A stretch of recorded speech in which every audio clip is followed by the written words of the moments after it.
My name is Judy. I've been married to my husband, Dennis, for 15 years. My life has been overwhelmingly busy and incredibly stressful. This is all because of my selfish mother-in-law, my opportunistic sister-in-law, and my useless husband who never cared about our family. The root of the problem started with my father-in-law opening a tax accounting office at the in-laws' house. My mother-in-law noticed my background, saying, "Having a level 2 bookkeeping qualification is just perfect." And that's when my luck ran out, and I was forced into living with them. "Since you're at home anyway, you can handle the housework, right?" She said so, and began to pile on daily chores like cleaning and cooking, in addition to assisting with my father-in-law's office work. She always looked for an opportunity to go shopping or dine out whenever she had free time. She had a personality of favoritism towards those who she liked, and her favorite was my brother-in-law's wife, Nicole. My brother-in-law and his wife, who live about an hour away by train, have kids, and whenever they have time off, they all come over. Technically, they do give my mother-in-law a heads up before visiting. "Leave the kids to me." She says this with such confidence. Nicole also takes advantage of my mother-in-law's words. "Okay then, we'll come over tomorrow." It's such a carefree response, not considering our plans even a bit.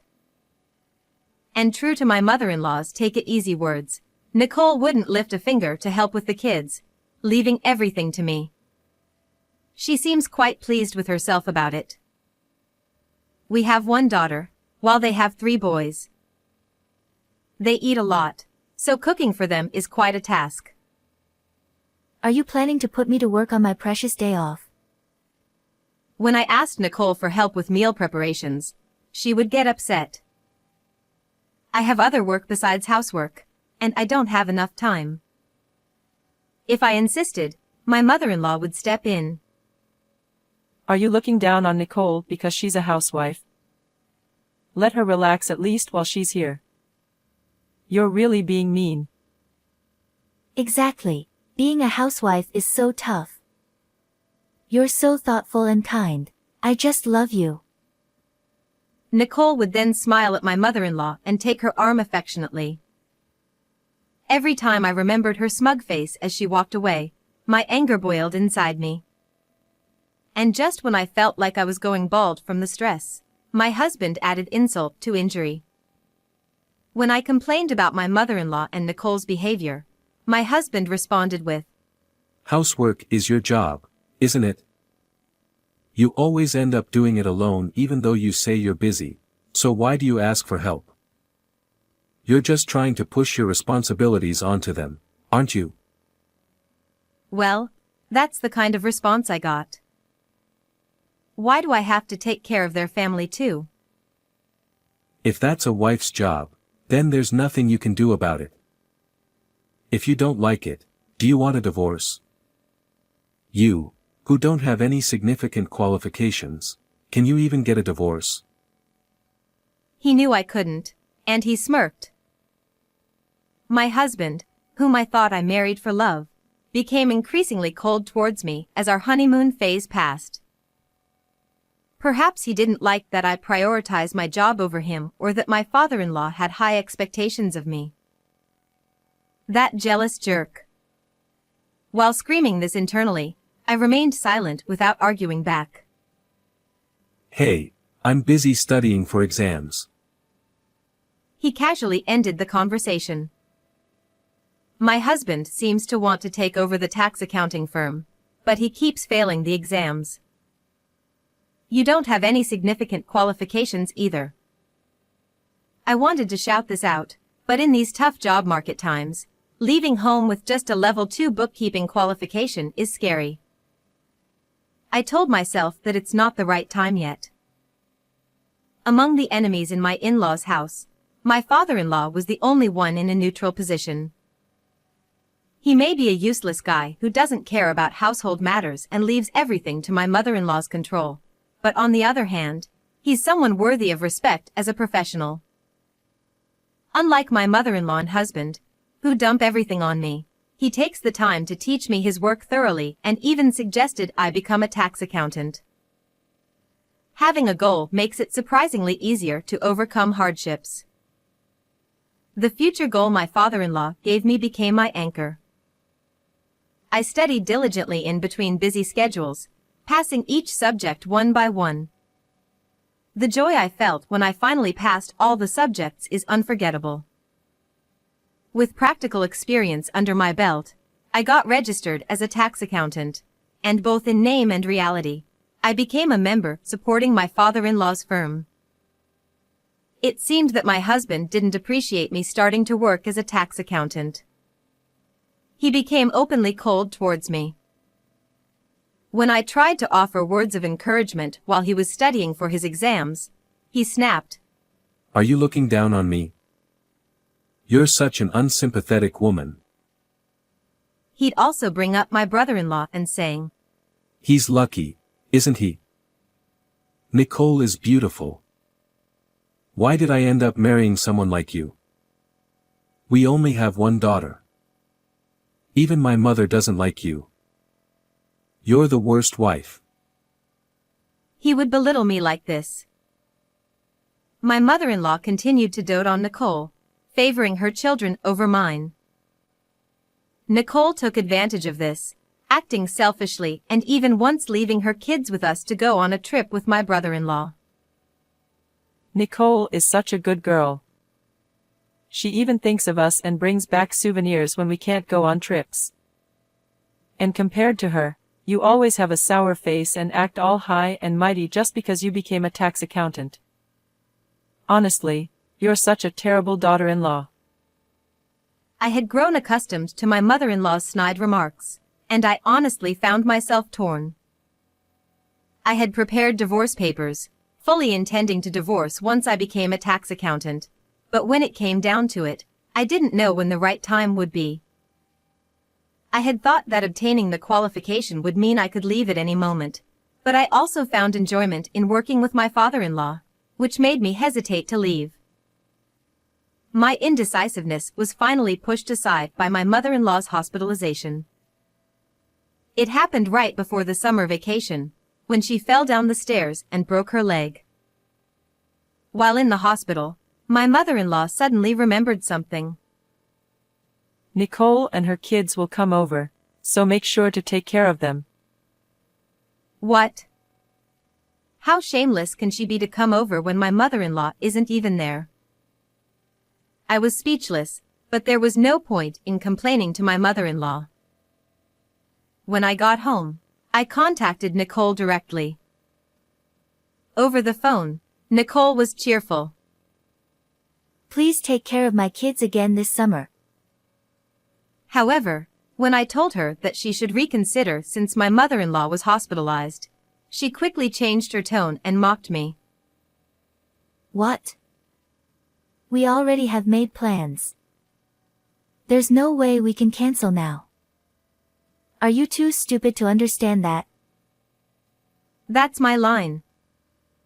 Every year, you never consider how inconvenient it is for others. Enough is enough. I have work to do. I'm busy. And you want to leave your kids and go on a long trip with your husband? Don't be ridiculous. Do not come over. I talked back to her, leaving Nicole silent for a moment. How dare you talk to me like that? You're hated by our mother-in-law anyway. I'm going to tell on you. She then hung up abruptly. It seems she quickly tattled to my mother-in-law, who then told my husband. He called me over immediately. I heard you told Nicole not to come over. You're absolutely the worst. I'm really disappointed in you this time. You're so heartless. We're getting a divorce. Who's really the worst one here? When I thought that, something inside me snapped. Yes, this is the day I've been waiting for. The day I can make a decision. All right. I'll divorce you. I calmly replied as I handed him the divorce papers I had prepared. Huh. He seemed taken aback, perhaps surprised by how well prepared I was. Please fill it out. My words seemed to snap him out of his daze, and perhaps fueled by anger at my lack of hesitation, he hastily filled out the form. Even if you cry and apologize, I won't cancel the divorce. Having got the divorce papers, I ignored him and headed to my father-in-law's place. When I explained the situation to him, my father-in-law simply said, "I'm sorry for everything." He never once defended me, but strangely, I didn't feel any resentment towards him. "All I can do is wish you well on your new journey." Perhaps my father-in-law felt indebted to me. Since my husband refused to engage in any discussion about the divorce, my father-in-law took charge of handling child support and property matters. Finally, my life settled down, and before I knew it, 6 months had passed. One day, while I was busy with the opening of my own private practice, I received a message from my ex-husband informing me that my former father-in-law had collapsed and been hospitalized. The diagnosis was terminal cancer. Rushing to the hospital, I found my ex-husband, ex-mother-in-law, ex-brother-in-law, and his wife in the hospital room. As soon as my ex-mother-in-law saw me, she greeted me with a smile. Oh, Judy, you look well. That's good to see. My husband is in such a state, and there's also the matter of the office. Instead of quarreling forever, why don't you come back? I'm not a monster either. If you apologize, I'll forgive you. So come back. My ex-husband chimed in with a sickeningly sweet tone. No, thank you. I'm just here to visit today. I firmly declined. But it seems they couldn't bear that. You're so cold even when both of them are asking. We should stop relying on someone like this just because the office is in trouble. Nicole shouted. Nicole. My ex-mother-in-law and ex-husband turned pale. Well, I already sensed what they were up to. Stop it. It's disgraceful. Why don't you realize it's too late to appreciate her now? My former father-in-law, who had silently witnessed the ugly behavior of his wife and son, spoke quietly. But, without you, Dad, what will happen to the office? How are we supposed to live? My ex-husband began to whine.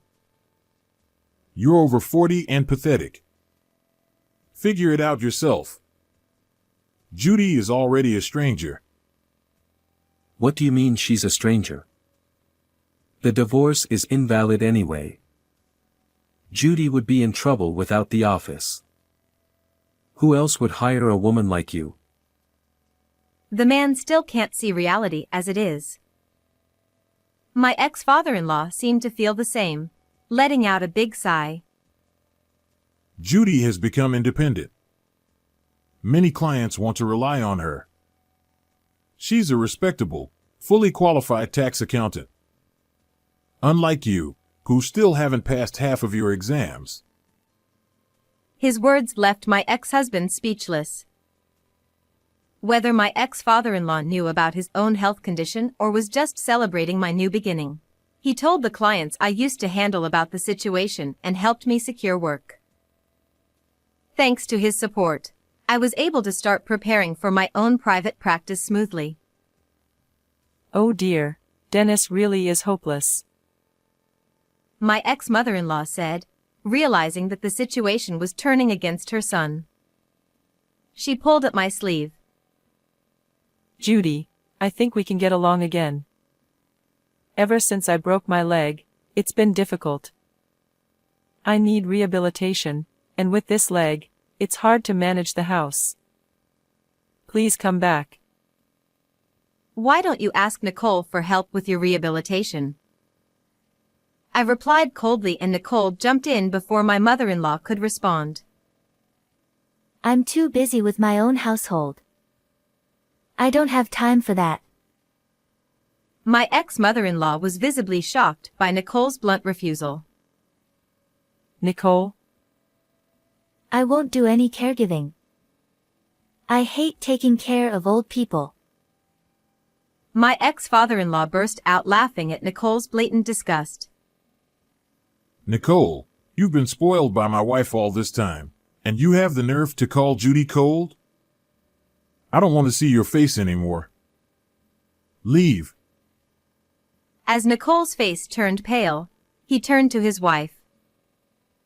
Thanks to your foolishness, we ended up with this useless daughter-in-law while the capable and reliable one left. You might as well kneel and beg this useless one to take care of you. My ex-mother-in-law was left gaping, unable to respond to the unprecedented harshness from my father-in-law. I, too, was wide-eyed with surprise. When you realize you have little time left, you find you can say what you really want to say. My ex-father-in-law chuckled at her words, finding it amusing. I continued to visit my former father-in-law in the hospital. My ex-husband eventually had to close down the office. Due to his age, he was struggling with job hunting.